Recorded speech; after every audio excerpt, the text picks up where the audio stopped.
Σύμφωνα με δημοσίευμα της ελληνικής ειδησιογραφικής ιστοσελίδας Πρώτο Θέμα, ο Τούρκος Υπουργός Εξωτερικών, Μevlut Çavuşoğlu, σε συνέντευξη που παραχώρησε στην Ιταλική εφημερίδα La Stampa, αναφέρθηκε στη Σύνοδο Κορυφής της Ευρωπαϊκής Ένωσης αλλά και στις εξελίξεις στην Ανατολική Μεσόγειο και στην ερώτηση σχετικά με την περίπτωση επιβολής κυρώσεων στην Τουρκία, απάντησε προκλητικά και απείλησε την Ευρωπαϊκή Ένωση λέγοντας «Να μην τολμήσει η Ευρωπαϊκή Ένωση να μας επιβάλλει κυρώσεις». Συγκεκριμένα, ο Τούρκος Υπουργός είπε τα εξής. «Οι ισχυρισμοί για τα ελληνοκυπριακά θαλάσσια σύνορα είναι υπερβολικοί και αντίθετοι με το διεθνές δίκαιο. Η επίτευξη ενός δίκαιου θαλάσσιου ορίου στην Ανατολική Μεσόγειο είναι ο κύριος πυλώνας της πολιτικής μας. Ακριβώς για αυτόν τον λόγο, η Τουρκία, ξεκινώντας από τον πρόεδρο Ερντογάν, κάλεσε τα παράκτια κράτη της Ανατολικής Μεσογείου για διάλογο και συνεργασία.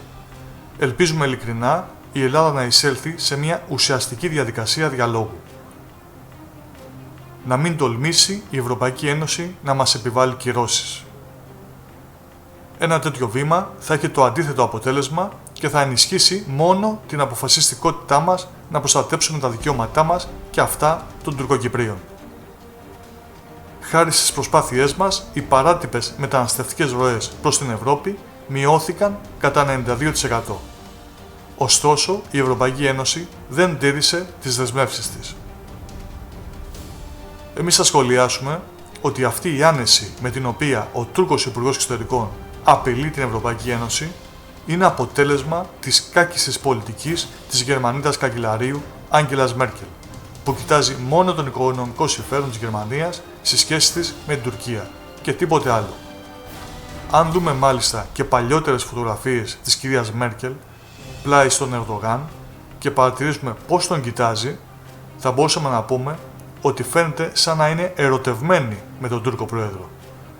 Λόγω πνευματικών δικαιωμάτων δεν μπορούμε να σας δείξουμε αυτές τις φωτογραφίες, αλλά θα σας προτείνουμε να δείτε αυτή τη φωτογραφία σε αυτή τη διεύθυνση και να μας πείτε κι εσείς τη δική σας γνώμη στα σχόλια. Παρακαλούμε να τη μεγενθύνετε ώστε να παρατηρήσετε καλύτερα τον απίστευτο τρόπο που κοιτάζει τον Τούρκο Πρόεδρο. Νομίζουμε ότι είναι οφθαλμοφανές και ξεκάθαρο.